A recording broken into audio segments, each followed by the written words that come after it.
Yo, okay. So, this isn't gonna be a good video. This isn't saying. I've been trying to kind of like move towards scripting reviews, and I have a scripted video that I'm making, but I keep procrastinating on, and so like, it's probably not gonna come out anytime soon. And I've been like outlining the past few videos.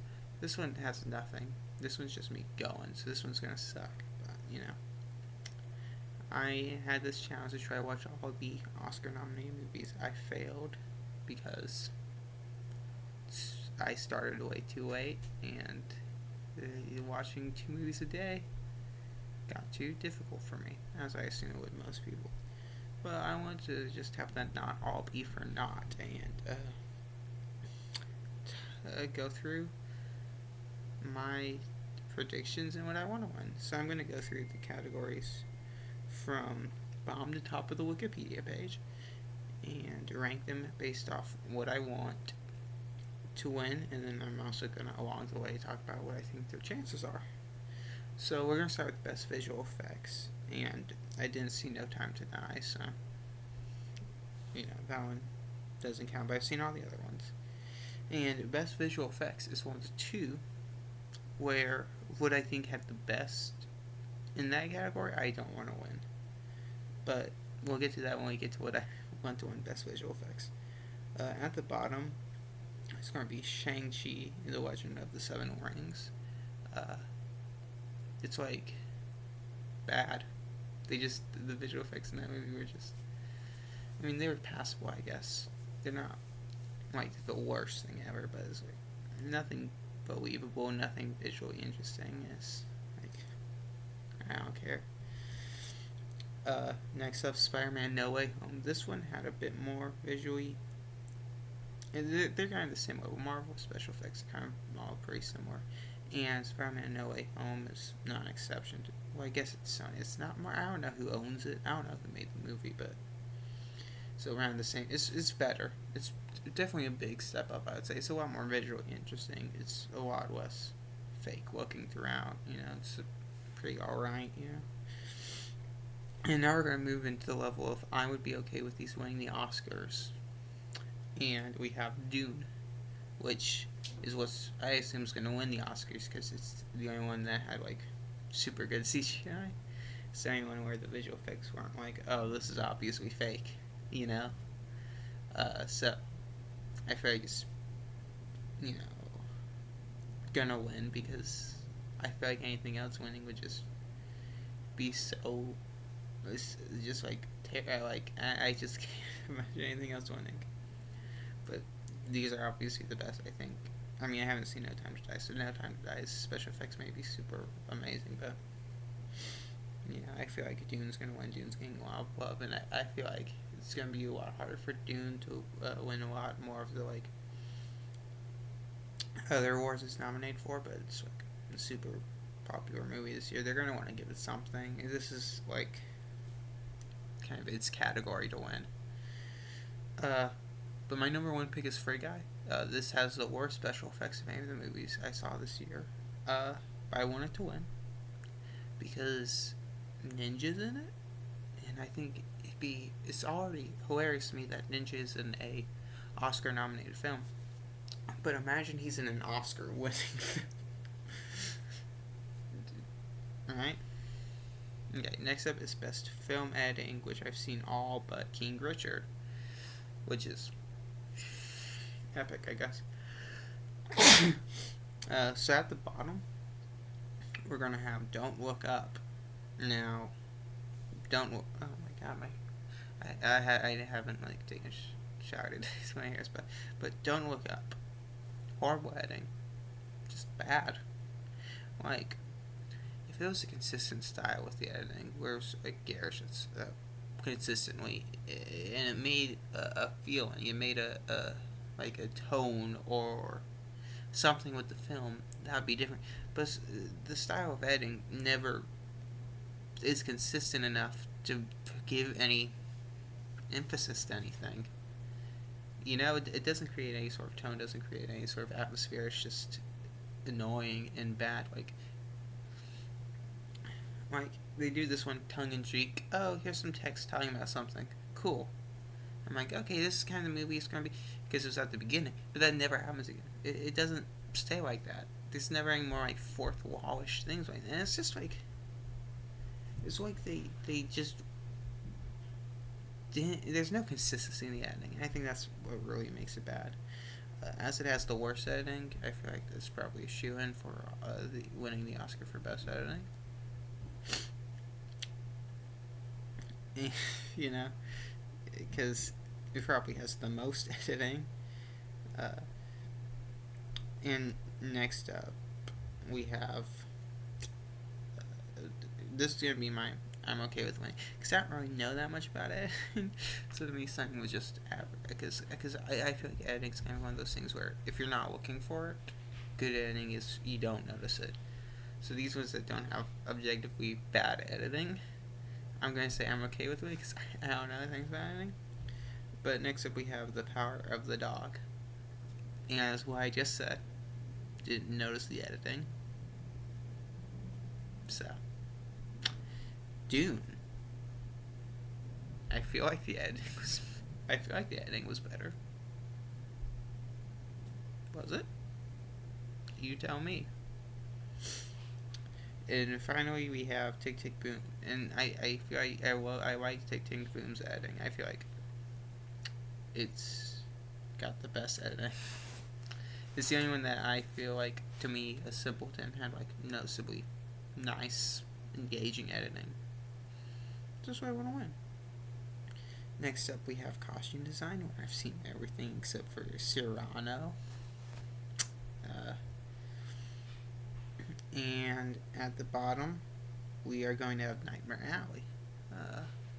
Nightmare Alley didn't. It's just like, I love the kind of 40s aesthetic. I think 30s is better, but you know.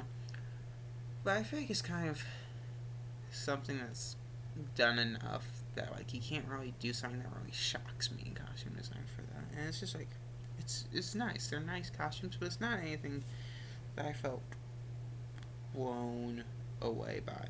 You understand what I'm saying? You get me. And so that's kind of my feeling for costume design. Next up, we are going to have and now we're gonna enter why be okay with winning, which are top 3 again.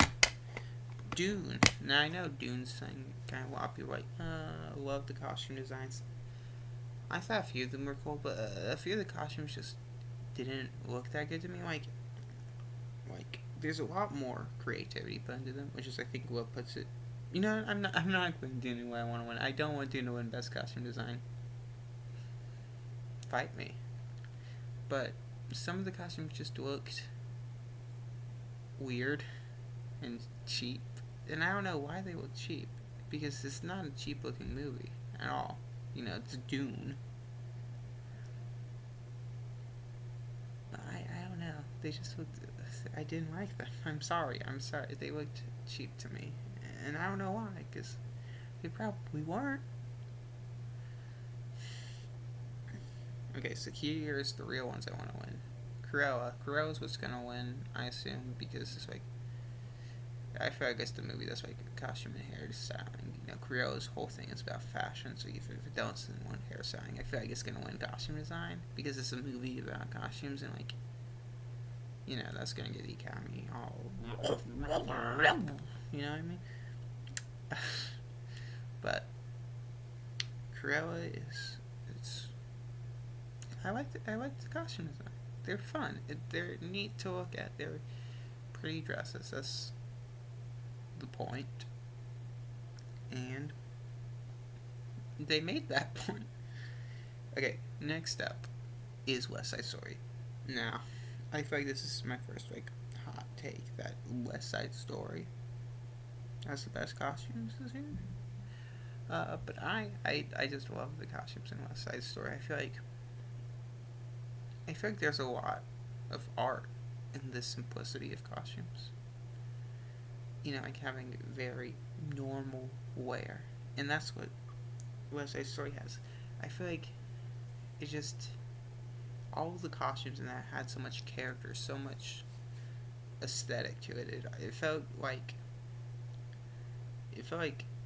so well thought out, kind of like the whole production design of the whole movie. It's so well thought out, and it's so much character and life in these costumes. I just loved it. Most of these are just because I don't have my thoughts right now. I'm just gonna be, it's cool or it's not cool.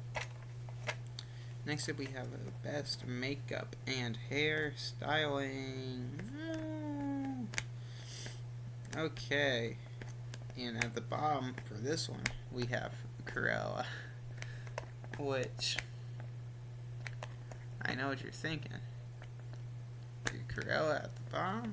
I mean, I don't know what the common thoughts on Cruella's makeup and hairstyling are, but the only time I ever noticed anything makeup and hairstyle related, well, there were two times. Cruella's cool hair, which is epic. Everyone loves that. And this one scene, like when the shorter of the two little, whatever you call them, goons, dyed his hair like pink and cut real short, and I thought that looked bad, and it was like distractingly something that I didn't like. So all these other ones I thought had really good. I haven't seen House of Gucci. Had really good makeup and hairstyling, and so something having just stuff I don't really like is like. Next up, we have Coming. Well, that's one that's gonna win. I already mentioned that in here and costume design. Coming to America. I thought this movie had very cool makeup and hairstyling. I just liked looking at the hairstyling. I thought the hair was cool in this movie, and that's what the award is. Next up. And we are entering my I want these to win category is Dune. Dune had a really nice makeup and hairstyling. I feel like the way the makeup and hairstyling worked in Dune was really good, and building the atmosphere of it all, I feel like it really helped build the universe and the characters. I feel like it was just very nicely done. This is one of the more subtle makeup and hairstylings on this list, but I feel like it really worked, And my favorite is The Eyes of Tammy Faye. I feel like it had really nice makeup and hairstyling. It's one. If Cruella's not gonna win, it's gonna be this one. I could honestly see either winning. I'm gonna change it. I think this is gonna win best makeup and hairstyling, and good for it, because I think this is gonna win because it's about makeup and hairstyling. Well, not really, but the main character is like, her makeup and hairstyling. But I feel like it's you can see all the subtle changes, and it's such a big impact on the character. Like the makeup and hairstyling has so much importance to the way the characters are, and I really enjoyed that. Now, next up, we're gonna have best cinematography, which is like. Everything in this nomination had really good cinematography, right? So this is one of the better categories this year, because I feel like all these nominees have really good cinematography. And at the bottom, because something has to be at the bottom, we have The Power of the Dog. This is the only one where I didn't actively notice the cinematography. I didn't actively go and think, oh wow, that shot looked really nice. It's the only one where I'm like, okay, it's cool, I guess. I feel like, the cinematography just wasn't the aspect of that film I thought made it great. So that's the only one I have in my, I would not want this to win. All these other ones I'd want to win, which is 4, which I think is tied. There's only 2 films that I have where, got the top 4 except me, Best Picture. I'm not going to count now, but that's 10 nominated films. It's the only one where I'm like, just one film. I've seen all the films. I haven't seen all the films for a while, but I'm like, this, whatever. Next up is Dune.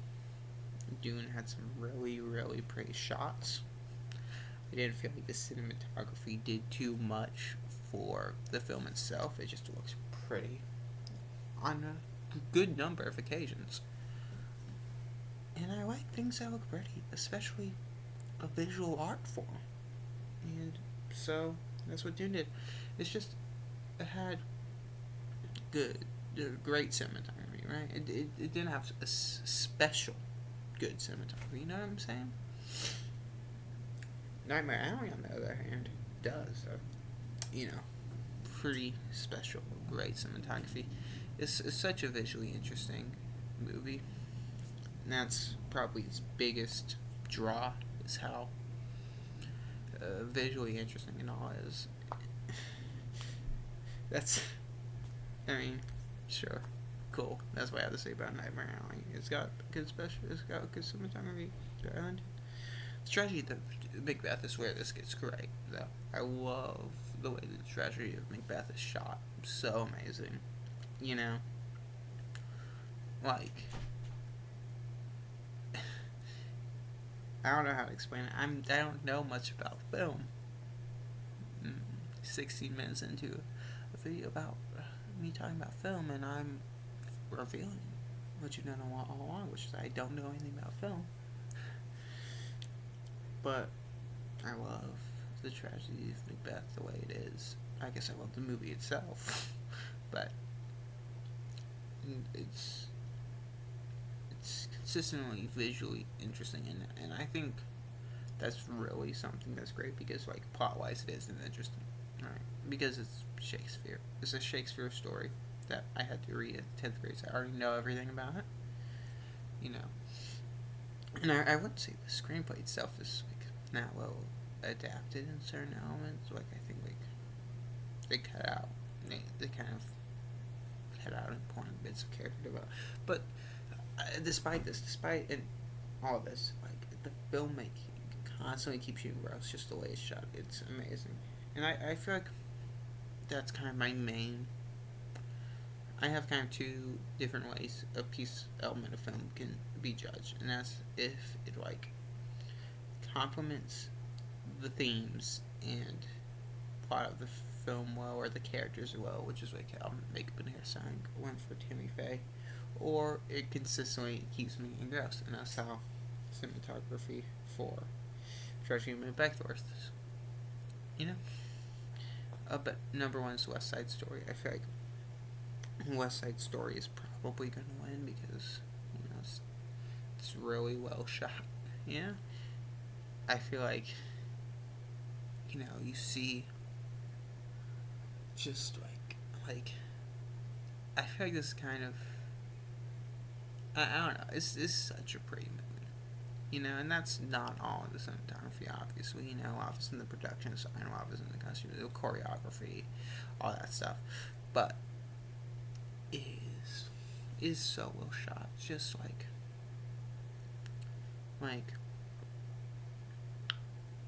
I felt like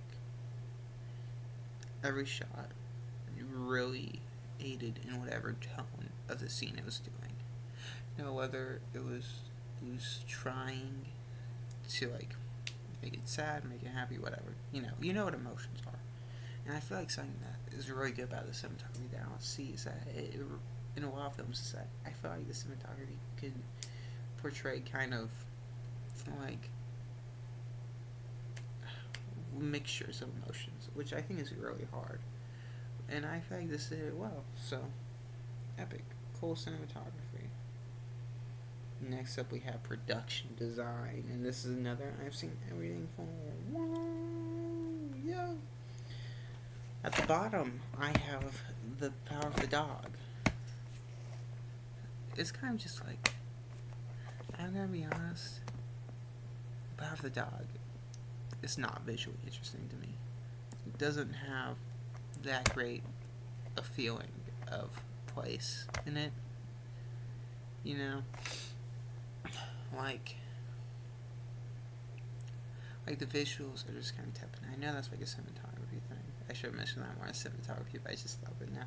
Because I think production design is also really important to visuals. Like production design isn't obviously just visuals. I'm not sure. All I really know about production design is like setting up kind of the place, kind of the environment, the tone.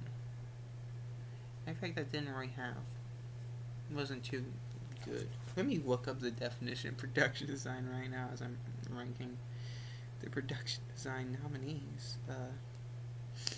Production design. Yeah, aesthetic, time period, location, actions, feelings. I feel like the production design did really good at feelings. I feel like the emotions, the journeys, the characters are really well displayed in the production design. Time and place, not so much. You know, it kind of felt like very sanitized, if that makes sense. It felt very, this is a movie-ish to me. It didn't feel like in the grit, in the grime of what I feel like Western should be. You know? But, you win some, you lose some. Next up, we have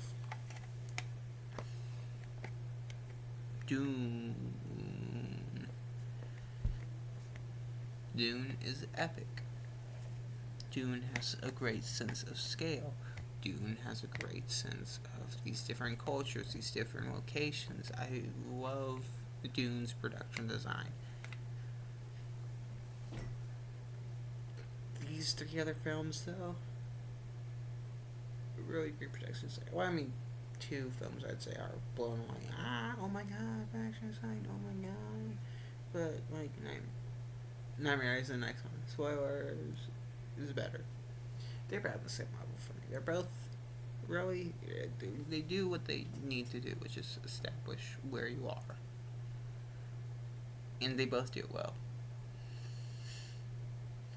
Next up, West Side Story. Oh, yeah. Oh, wait, did I? No, I didn't. West Side Story.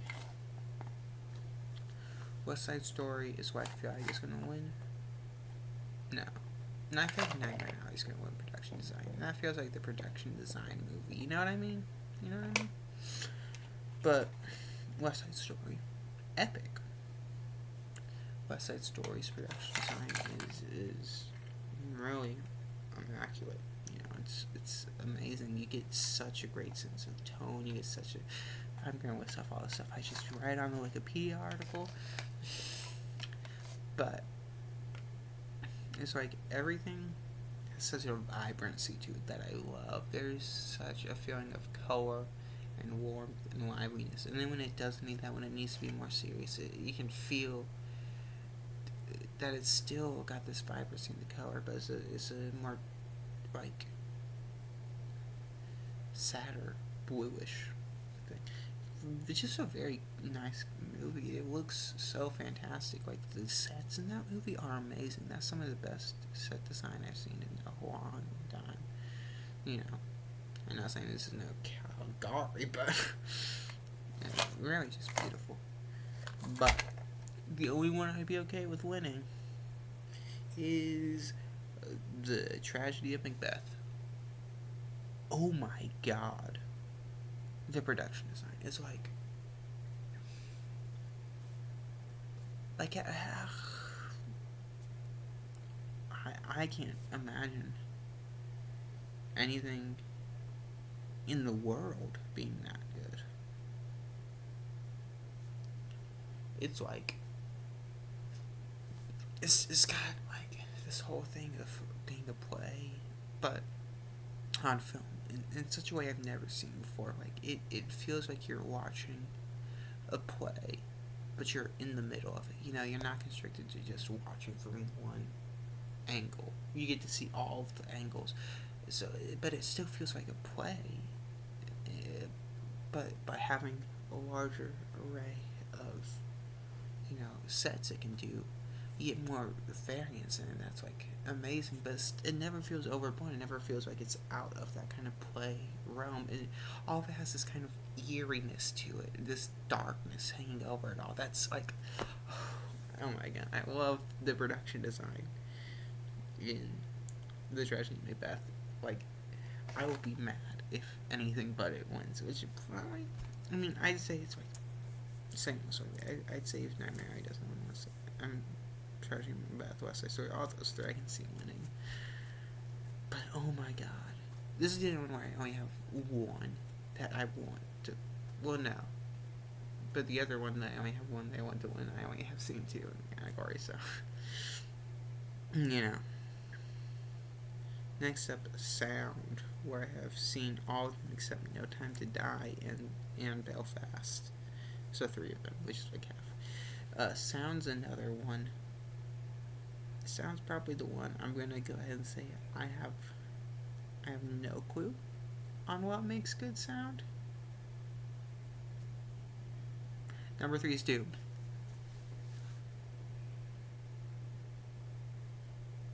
It's a movie. I didn't notice the sound. That's probably good.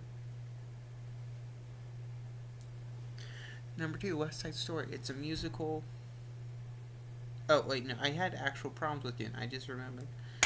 I had problems because it felt like they didn't talk loud enough occasionally.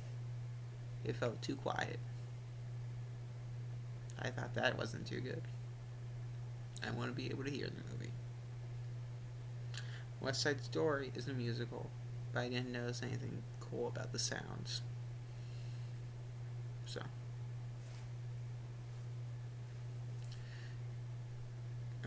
I'd be okay with that winning. And my number 1 pick, I feel like West Side Story is going to win because it's like a musical. They can't give it an original soundtrack, so they're going to give it sound. That just makes sense to me. Power of the Dog. I liked Power of the Dog's the one where I noticed the sound being cool. It's the only one where I noticed the sound design.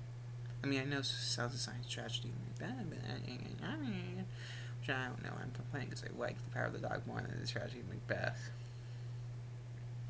I mean, I like the Power of the Dog more than I like West Side Story, so. So I gotta say that. I don't know anything about that. Now, best original song. I've only seen 4 Good Days and then Kanto. But I just listened to all the songs, so I did. And, by God, all these songs are amazing, honestly. I love music. So maybe I just have bad taste because I like everything I listen to. But, you know, epic. So Mighty Do is going to be at the bottom for me. It feels the most standard. It feels the most like something that isn't really exemplary. Yeah, you know? It's just kind of normal. But it's still a really good song. It's still a song I'd like to add to my playlist. And I play with singing where I put all my songs I like in one playlist because I'm epic. Down to Joy. It just sounds more original. It doesn't sound like that much of a better song, but I mean, I like trumpets. I honestly can't remember what the song sounds like, even though I listened to it like 10 minutes ago. Well, I mean, I guess 40 minutes ago, since I've been recording for 30 minutes. Oh my god. But you know. Next up, we have No Time to Die, and this is where we begin our I Would Pick this one. I know No Time to Die is like the fan favorite, and I agree. It's a pretty cool song. I love orchestral pop type things. I love when you get this like power behind pop music. I really enjoy that as a genre, and I felt like this was a really good orchestral pop song. And I feel like it's gonna win. You know? Be Alive. Be Alive goes hard. I'm gonna be honest. I listened to this and I was like, jaw drop. Like when I see a hot woman.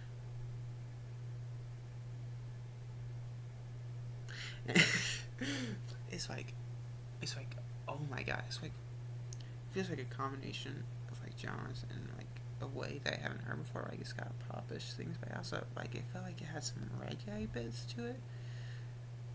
And that reminded me of my reggae phase, which most of you don't know I had. I had a reggae phase where I listened to a lot of reggae music. At least it wasn't ska. I mean, I don't know why I'm saying at least it wasn't ska. I still respect reggae music amazingly. Like, reggae music is still a really good. I don't hate any genre except lo-fi, and like reggae music goes hard. No, I'm saying at least it's not ska. I feel like I'm just saying that because I feel like reggae music is kind of one of those genres where it's kind of like, just taken over by kind of like people who people don't like. Yeah. But reggae music goes hard. But Be Alive goes hard. But my number one pick is Dos Oruguitas from Encanto. I don't know how any of you guys are putting No Time to Die above this. No Time to Die. Great song, right? Dos Oruguitas?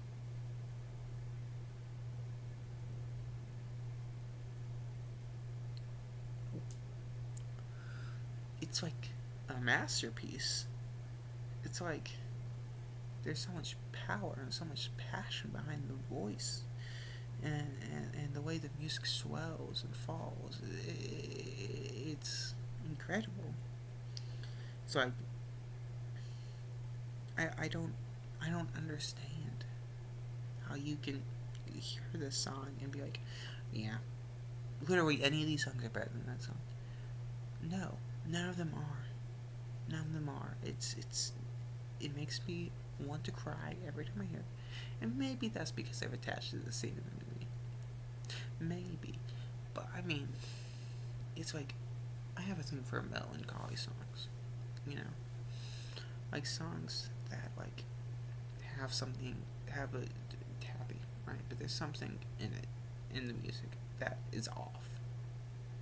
That feels sad, or scary, or something. And that's what this movie's song is. It's a melancholic song, and I love it. I love it so much. Good song. Next up is original score, and I feel like the score is usually my favorite part of a movie. Usually a score can make a movie for me. I love the score. Give me a good score. I'd say like probably House, which is like it's like my third favorite movie, but it's the movie I think about the most. It's up there almost entirely because the score is so good. Not almost entirely. I feel like the score makes it. I feel like this. We're not talking about House. Not talking about House. Don't worry. Okay. I've seen all these except Parallel Mothers, and at the bottom we have Don't Look Up. I don't remember the score of this movie. I don't remember it at all. Genuinely. I remember there's an Ariana Grande song at one point. And I can remember what that sounds like, but I can't remember what the score sounds like. Sorry. Next up, Dune. Dune had a pretty great score. I mean, it just didn't do anything spectacular for me. It was above your general, like blockbuster score. I'm not gonna say it's like an average blockbuster score. It's above that. It's more creative. It's got more going for it than that, but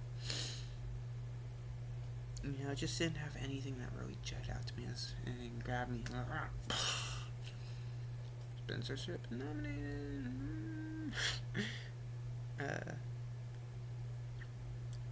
Because that did grab me. Okay, I'm not gonna talk about Spencer until we get to the one thing it's nominated for.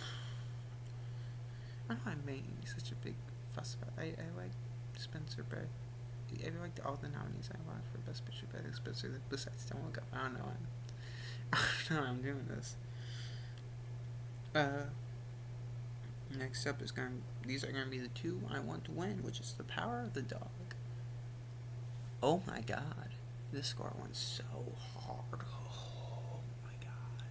Like, Power of the Dog is what I expect to win. Because, did you hear this score? It goes goes so hard. Like, has such this kind of offness to it, this kind of building tension, kind of this falling sanity, and oh my god, it is off. It is. The best thing a music can be is off. You know, that's why it's called going off. And these songs went off. You know, it was good. I enjoyed it. But number one, I have Encanto. I'm sorry, I liked Encanto.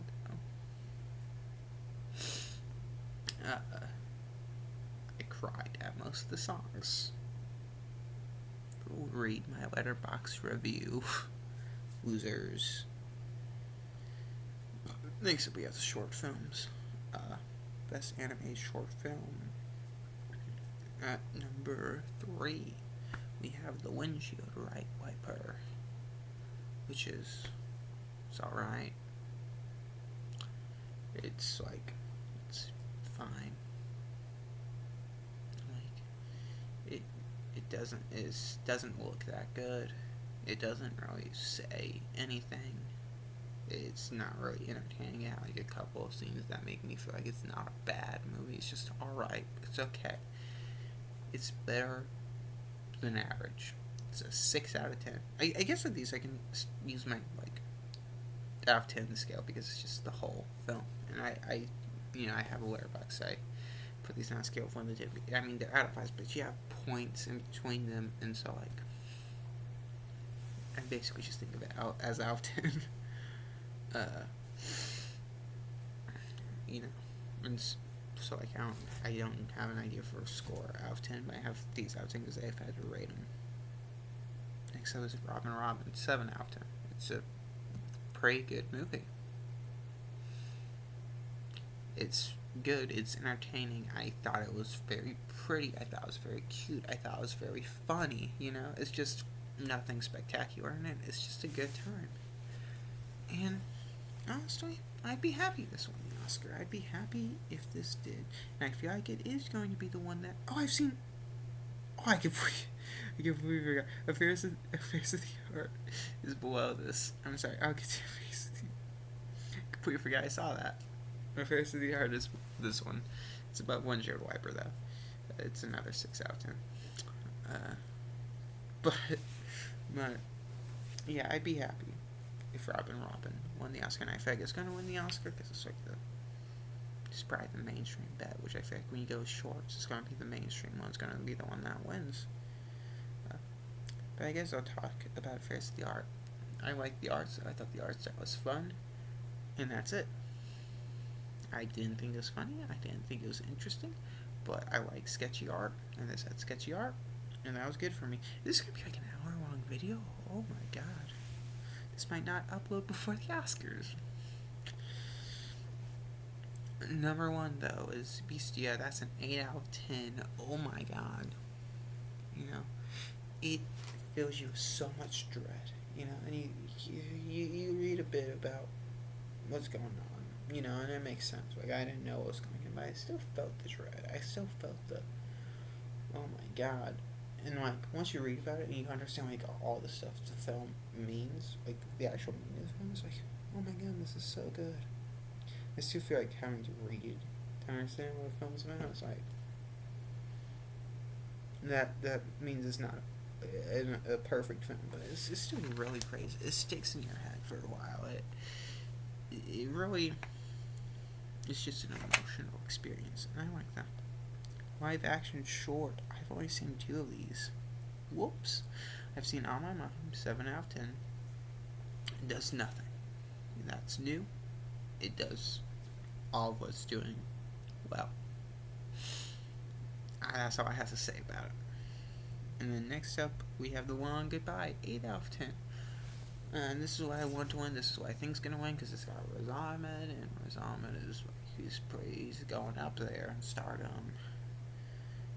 But I thought this was such a great film, and the way it built tension, I really love that aspect. I think it was a really good example of this subtly, well, not subtly, it's obvious the tension is building, but kind of the slow build. I really love that aspect of it. Best documentary short subject. At the bottom we have Lead Me Home. 2 out of 10. This film had one thing that I liked, like one scene that was good. But besides that, feels so pandering to wanting to be an Oscar nominated film. It says nothing. It has no heart. It has no soul.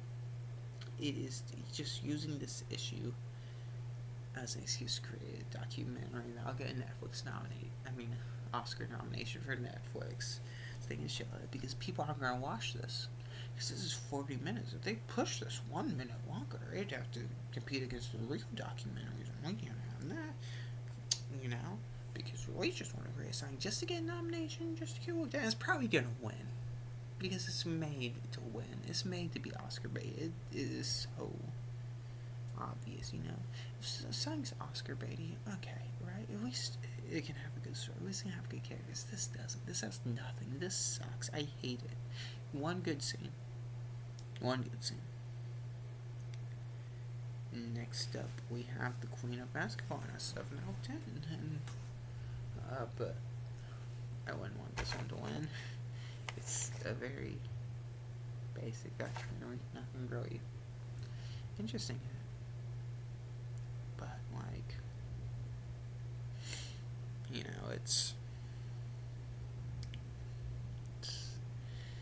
it tells a fun story. And I like the girl. I can't remember her name, and I feel bad. But she was a great, engaging storyteller, and I feel like if this was about anyone else, it would have been like a 3 out of 10. So it's a fun time. I like it. Number 1 is 3 Songs for Benazir. That's an 8 out of 10. That's the one I want to win. I don't want any of these other ones to win.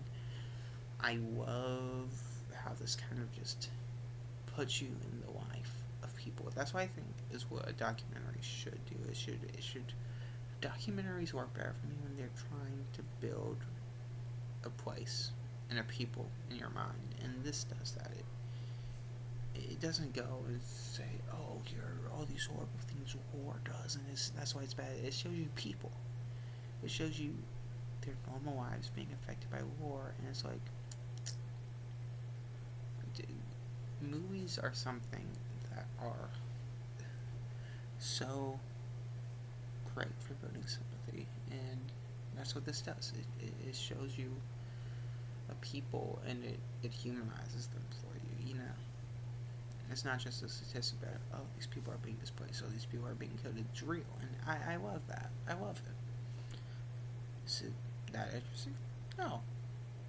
Not that much happens, but I loved it. No, I didn't love it. I thought it was great. Next up, we have Best Documentary Feature. And I watched 3 of these. I watched Attica, Flea, Somersault. And the worst one was a 4 out of 10. Attica. Still great movie. Still great. I think this was an amazing story that needs to be told. You should watch it. I feel like out of all the documentaries, I'd recommend this one the most, just because I feel like the story itself needs to be heard by the most number of people. But as a film entirety, it is just that story. It is not that well made of a documentary. It's just pretty standard, but the story is great. And now on to things I want to win. Summer Soul, 9 out of 10. What I was saying about 3 Songs for Benazir, but better. Because this really immerses you in this community. But so well through everything. It's just like, you feel like connected to all these people, and you understand them in a way you can never do just by reading about the black community of Harlem in the late 60s, early 70s. It's oh my god, it's just you feel there, and it's got good music, and I love good music, and it's shot so well. It's edited together so well. They it's got so much energy, so much love in it. Next up is Flea, which is a 9 out of 10 as well. Flea is a great movie. You know, I feel like it reminded me of Mouse, kinda, in the way where you kind of through these you got these very specific details. I feel like that really helps build this idea and this concept of what's going on, rather than very gigantic details. Of course, you need to know those gigantic details, but I feel like having these very specific anecdotes of what's happened, these very specific stories, really helps you understand what's going on better than anything else. And I feel like Mouse, it combines the story of the past with all the stuff happening in the present, and it shows you how these tragedies affect people forever. And it shows you every facet of what's going on, and it's really great for that. Next up is International, which I've seen 3. I saw The Hand of God, I saw Flea, and I just saw Drive My Car. I really wanted to see Lunana Yak in the Classroom. That's my biggest regret of not seeing, because I've been wanting to see that movie since I started Letterboxd account in 2020. And I was like, oh my god, I want to see this movie, because I like Bhutan as a culture. And that's about it. Bhutanese culture is epic. And also The Worst Person was the only other. Is the one from these Oscars that was nominated. That's in the Letterboxd top 250, which I haven't seen. So yeah, probably a pretty epic best international feature film of the year by I've seen Grayson. But at the bottom, 8 out of 10 is The Hand of God. Epic movie, epic characters. It reminded me kind of 100 Years in Solitude, kind of the way it was kind of a bit all over the place with the plot and all these characters and all this stuff kind of happening kind of haphazardly, but it still ended up being impactful, making sense. I'm gonna be honest, I didn't understand it though. I understood 100 Years in Solitude, on some level. I had to read to understand it on a different level, but I understood at some level. I didn't understand what was going on in this movie. I'm sorry. I had a great time watching the movie. So it's an 8 out of 10. It was great. And number 2, these are where I'd be happy with these winning. At number 9 out of 10, we have Flea again. I already talked about Flea. All the same stuff. Number 9, number 1, Drive My Car is going to be the one that wins. He got nominated for Best Picture. Of course, Drive My Car is going to win. They're not going to nominate only one foreign film for Best Picture, and then not have that win Best Picture. No, of course that's not what's going to happen. No. Why would you even suggest that now? Why are you stupid? Don't ever talk to me again. I don't respect you. I'm sorry. I don't respect you. I hate you. Drive My Car is epic. I feel like it's kind of it had really good characters, it had really good shots, even in really good soundtrack, it had a really good soundtrack. That should have been nominated for Best Soundtrack. Not Spencer. Well, Spencer should have. Spencer had a really good soundtrack, but this had an amazing soundtrack. This is one of the films I went out to listen to the soundtrack after watching the movie. And I saw that I wasn't nominated for Best Soundtrack. I'm like, what the heck, man? Why?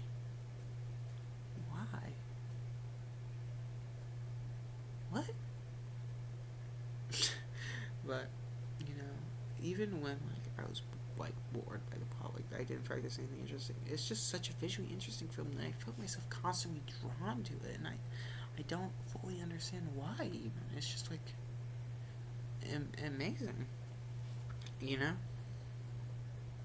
and that's what I think this is where my ignorance of filmmaking comes through, because I don't know why it's good. I just know it is. I just know I felt like I was watching a good thing while watching this. I saw the best anime film nominees. Whoa! And in last place we have Raya and the Last Dragon at a 7 out of 10. This is no one's favorite to win. and no one's favorite anime movie of this year is Raya and the Last Dragon. You go out and you find someone whose favorite anime movie of this year is Raya and the Last Dragon. It's a good movie. I love adventure movies, and it was an adventure movie with a very fun world building, very fun characters. You know, it's interesting because of those aspects, and I had a good time watching it. Did the plot interest me? No. Was it well written? No. But it's fun. It's a good movie. It's a 7 out of 10 movie. It's cool.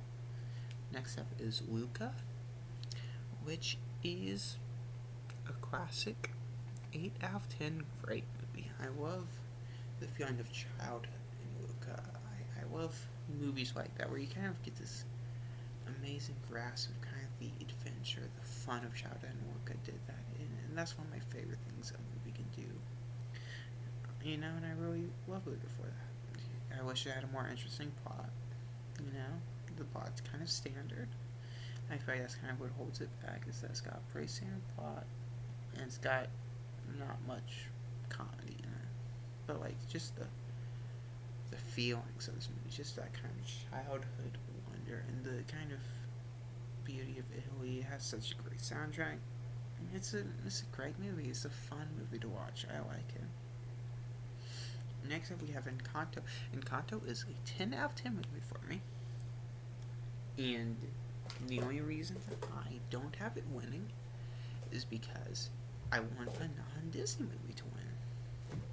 It's that simple, everybody. Now, why do I love Encanto so much? I hear you cry.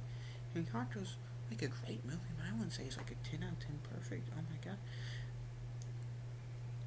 I felt, just read my letterbox review. I didn't even watch this movie from the video parts. I'm getting moving on. It's 52 minutes right now. I just, like,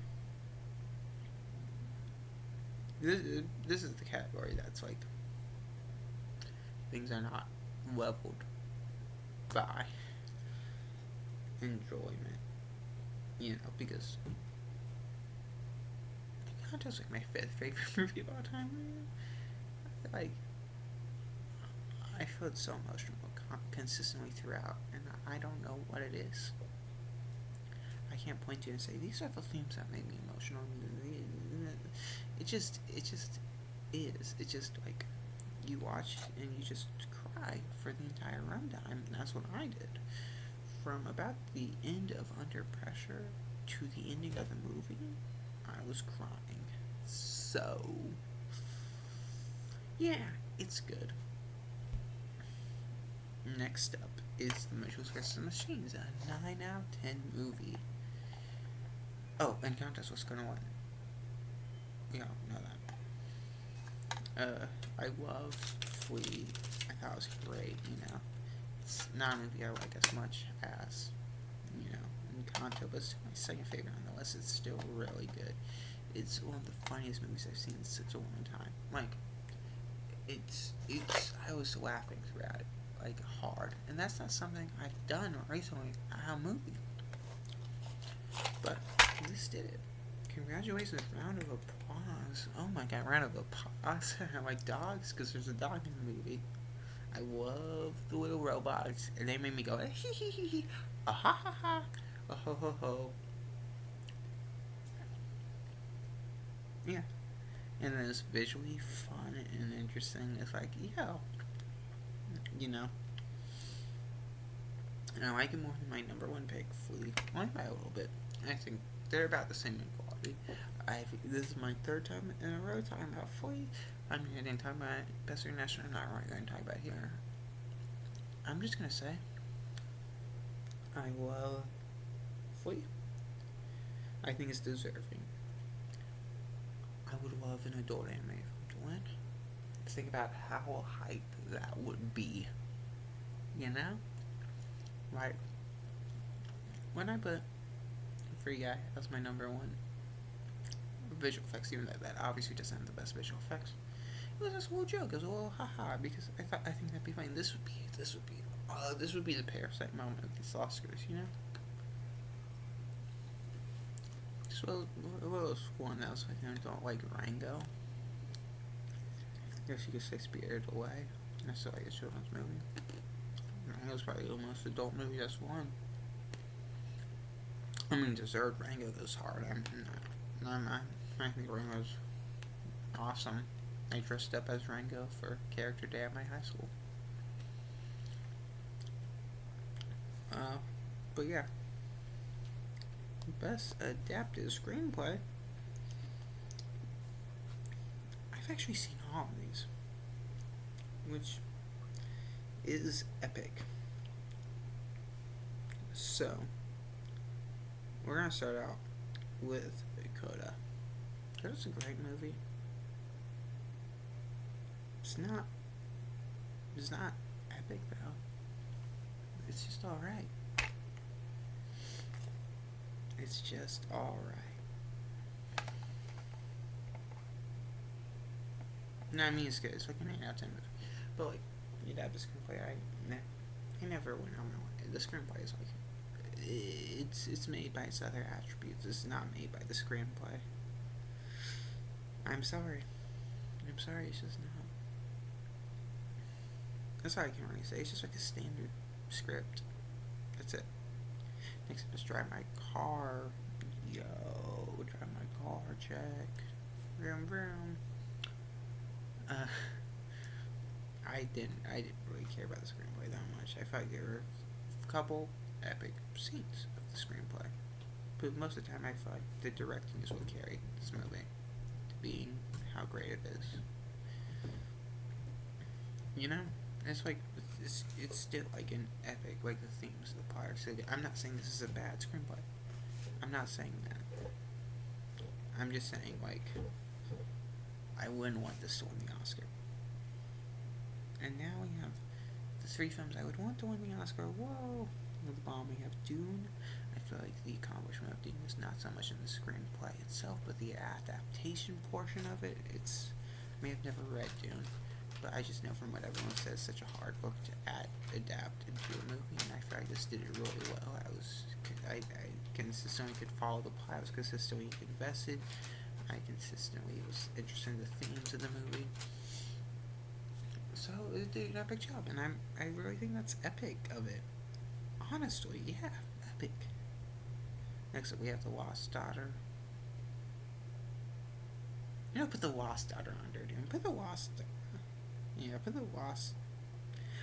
Daughter under Drive My Car. I don't know why I have this so high up. No, why? That was a mistake. The Lost Daughter is like, it's good. It's a good script.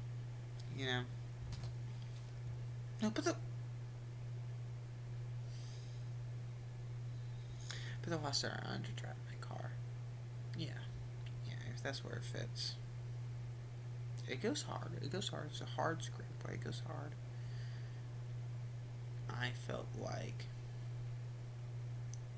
there are just some bits that didn't feel like they need to be put in there and were kind of just a bit confusing to be put in there. I get that kind of the combination of the different different settings and plot lines being, it's kind of the point and confusing you, but some of it's just, it didn't add up. It didn't feel like any one element was given enough time to breathe. I'm acting complaining. I still loved it. I still love the screenplay. I still love the movie. It's still great. It's just a lot easier to be negative than it is to be positive, and I'm sorry. So sorry. Next up, well, I guess number 1 now because Power of the Dog. Great screenplay. It's kind of the inverse Drive My Car, where I feel like the screenplay was the thing that drove it. The only thing that both these are really good at is soundtrack. Both of them have epic soundtracks, but I think Drive My Car was well directed. Pretty good screenplay. Power of the Dog, amazing screenplay, pretty good directing. And I felt like the plot unfolded in a very amazing way in Power of the Dog. It went hard.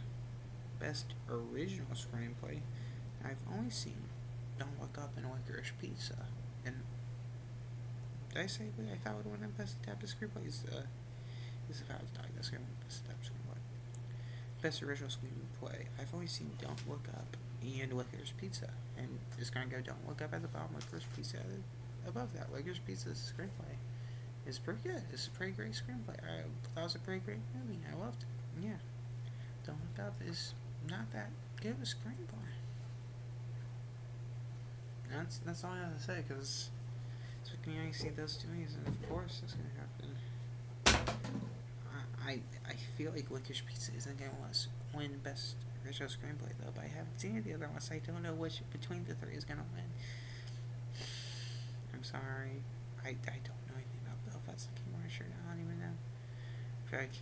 I will give it to King Richard, because I feel like that's the one that most people have said was good compared to Belfast. So I'll say that's going to win. But I would be happy if Licorice Pizza won. That would be the one I want to win. Best Supporting Actress. Whoa! I've seen all of these except for King Richard. Epic. Oh, and Belfast. So I've seen 3 of these. At my bottom is Ariana DeBose. It was a pretty great performance all around. I just didn't feel like there's anything especially amazing about it, but pretty great performance. I feel like that's going to be I've heard a lot of support for her, and I kind of feel like I'm being the bad guy here. Next up is Kirsten. Wait, who is it? Oh, yeah. Kirsten There's The Power of the Dog, which is in my I would be happy with this one category. I think it's what's going to win category. She goes hard. She does really interesting and engaging a downfall into madness kind of arc thing, which I really enjoy. Just like you can see it subtly go over, and it's like so engaging. She does such a empathy inspiring performance is what I would call it. You are constantly like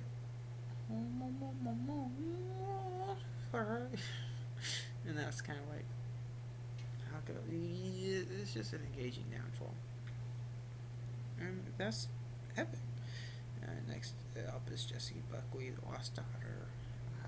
I just love this. I feel like there's such a great distinction between the stress and kind of dislike of motherhood and kind of the love of her children and stuff. And I feel like it was really well portrayed in this. There's a lot of conflict, and I feel like it was portrayed well. Now I'm going to switch. I'm going to put Kirsten Dunst, whatever, in front of her. She did a much better performance. I don't know why I had her in front of her. What the heck? Best Supporting Actor. I've seen all these except Belfast, and of course the worst one is J.K. Simmons and Being the Ricardos. Why was he nominated? Because he's J.K. Simmons. Like, he does nothing in the movie. It's not. Why was he nominated? I genuinely don't know. Next up is Jesse Plemons in The Power of the Dog. I didn't like his performance. I felt like I didn't feel very engaged with him. I didn't feel much emotion from him. I didn't really like it. Gonna be honest. I'm sorry. I really am. But I didn't like it that much. That's it. That's Troy Dakota. He was pretty cool. He did a pretty cool performance. I liked his performance. It's just that number one, Curtis McPhee, the one I want to win, the only one I will be happy with winning, the one that's going to win. It's such an amazing performance, just such amazing depiction of like this detachment, but still feeling this emotion that's like hidden, growing underneath it. Oh my god!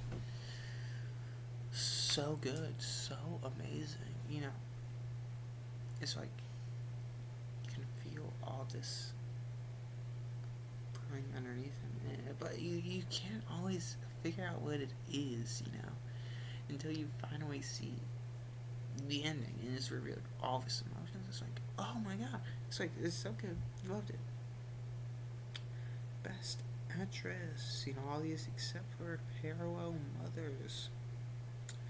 So, you know, at the bottom we're going to have Nicole Kidman and Being Ricardo's.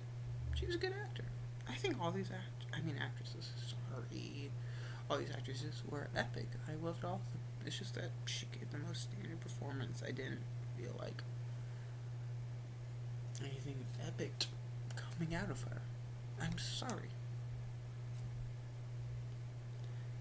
Number 2, we have, who's number 2? Yeah, Olivia Colman in The Lost Daughter. Kind of the exact same thing as her past self. I felt the same things that we said. You kind of get this conflict. You kind of get this mystique brewing underneath. You know, it's just like they're better actresses. 2 better actresses to be precise. So 2, I would be okay with winning. And the word of that 2 is Jessica Chastain in the eyes of Tammy Faye. Completely enveloped into her character, and I feel like that's really what makes the movie is this performance. I feel like this movie's built on your investment in Tammy Faye, and she really aids that so well. She gives such a great performance. She completely goes into her character, and that's why I want to see her performance. I want to see this complete development into the character, and that's what she gave me. Thank you. And my number 1 is Kristen Stewart and Spencer, and I think she's gonna win. I think my number 1's gonna win. She went hard in this movie. She this constant just fear, this constant you just find moments of empowerment, and went so another complete development into the character. You know, you did feel like he was an actor. You felt like it was the character. You could see, I don't know how to describe acting. I'm sorry. I'm getting annoyed by my own impotence. Yeah, okay. I've seen all the best actors except for King Richard.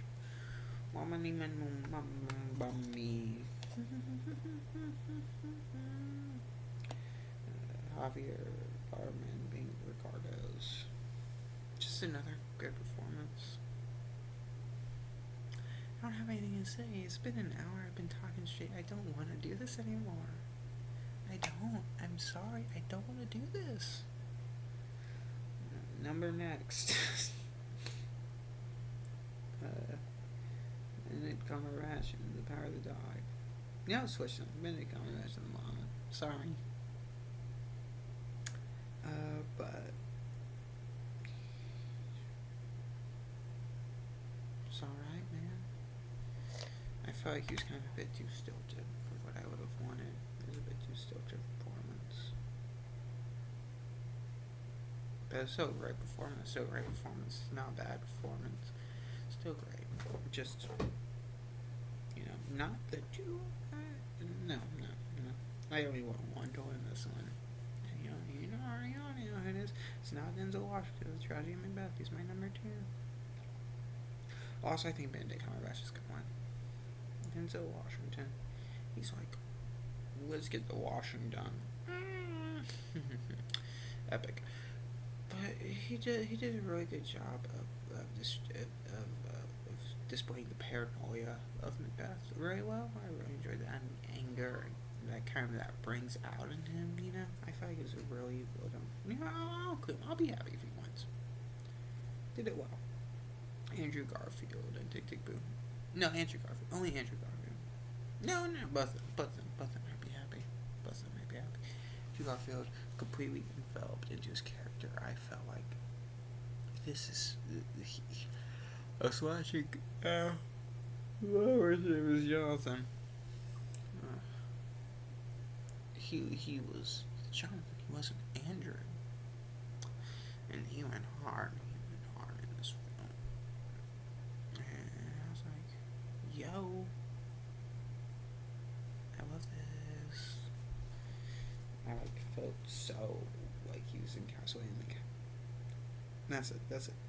Director. I've seen all these except for Belfast. Wowza, wowza. Okay. My number at the bottom, licorice pizza. No, my number at the bottom. My number at the bottom is licorice pizza.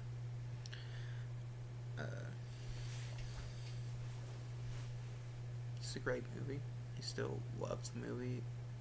These are all great. No, part of the licorice pizza. It's like what I was saying. It's like the Drive My Car. This where the directing is not what I felt carried it as much as the other one. But to be fair, I'm not 100% sure what a director does. So maybe it was the director. Licorice Pizza's above that. Licorice Pizza is a great movie. That's all I really have to say on the matter. I'm kind of scrolling through these Rabadinga style. And here are the ones I'd be okay with winning. West Side Story. West Side Story is really well directed. So I was saying about the cinematography, about the production design, about everything. It's a very well directed movie, very well put together movie. The only thing holding the movie back is kind of it's like not that interesting of a plot. So it's kind of like the Drive My Car thing, except Drive My Car is my number one pick, I think. This one that was where I'm not 100% sure it's gonna win. You know? I don't know. I don't know. I feel like AP Power of the Dog, just because I feel like that's the one everyone's looking for this year as a film. Yeah, I'm gonna give it to Drive My Car, which is my number one pick. I feel like they're gonna wanna do something like that. You know? Drive My Car, epic. So what I was saying, the directing makes the movie. I've been talking about it the whole way through. And now we get to Best Picture. Whoa. Okay. Start out with Don't Look It. At the Bomb is a 7 out of 10 movie. I was like, oh my god, am I going to actually love this movie at the beginning? Because I loved it at the beginning. I felt like it had a really good anxiety-inducing whole thing about like kind of having to go against these insurmountable odds. And then it had like an hour and a half left. And I think I got tired of it. So I gave it a 7 out of 10 just because at the beginning, the rest of it I was actually just begging for it to end. So you know, Now My Alley is up next. Is another 7 out of 10 movie. I'm like, yeah, this is a well put together movie. Just nothing great in it. For me, anyways, it's like, the movie's good. The movie's really good. It's very competent. Did I go a lot? No. Because next up is an 8 out of 10. I was like, this movie, like, the thing about everyone was saying is this your movie? I was like, yeah, I felt that in the movie. But I was questioning, this feels like a Disney Channel movie. Why am I so engaged? I was like, I feel like this all comes down to kind of being shot well, being acted well, you know? I think it shows that there's potential in Disney Channel movies, just kind of their lower budget, lower acting skills, or directing, all that stuff. It's like, you know, I thought it was great. I was fully engaged with it. What more can you ask for a movie? West Side Story, 8 out of 10. What I've been saying this whole time, a beautifully shot, amazing, visually impeccable story. It's there. There is a story. And it is functional. But, I'm like, woo! I'm so engaged in my MSC's characters. No, I'm not. I'm sorry. Okay, here are the ones I want to win, because these are all my 9 out of 10s. And I didn't... The only two 10 out of 10 things from this year I saw were Encanto and Inside. And Inside's not a movie, and Encanto was not nominated for Best Picture. So 9 out of 10 is the best you're gonna get. So we have The Power of the Dog, which is what's going to win.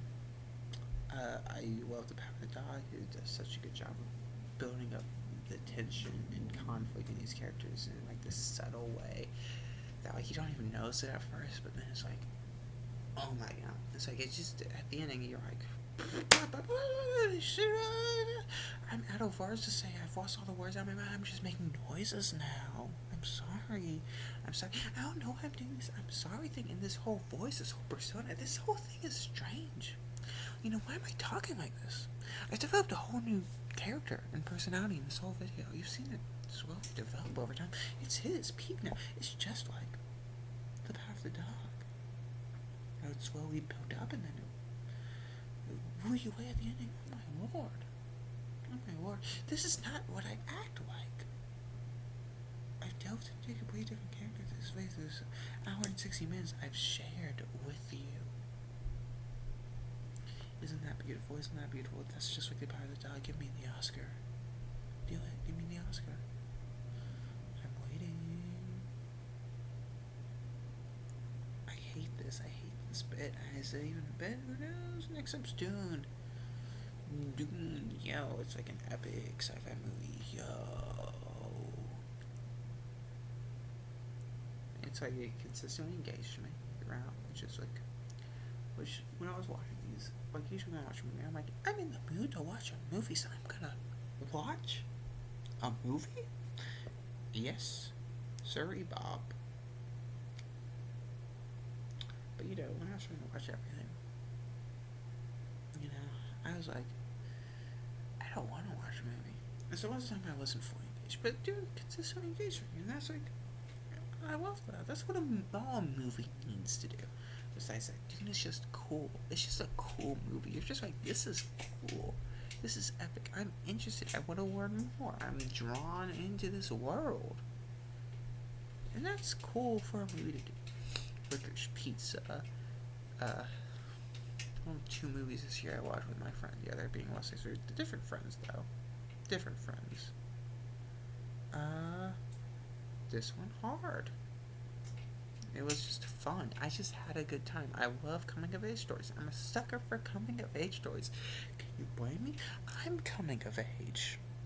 Right now before your eyes. That's what this is a coming of age movie. Oh my god, give me the Oscar. But seriously, give me the Oscar. Okay. Licorice Pizza went hard. It went entertaining. It went cool. It went fun. It's fun. I enjoyed it. And I have to drive my car. Obviously, not getting a car. I'm gonna drive my car. Drive my car. Drive it. It's so good. I'm talking about driving my car because I had to talk about like my whole thought process on an international feature. I'm not gonna talk about it again. Anticlimactic. Well, finally I get to be done. I have a school project I haven't started on. That's due on Tuesday. I got a car video. My car this is this is taking me like 30 minutes. It took me an hour, 18 minutes. I'm going insane. Look into my eyes. I'm going insane before your version of my eyes. Okay, but overall, what are my thoughts? I thought Cool Cat vs. the Coronavirus was snubbed for Best Live Action Short.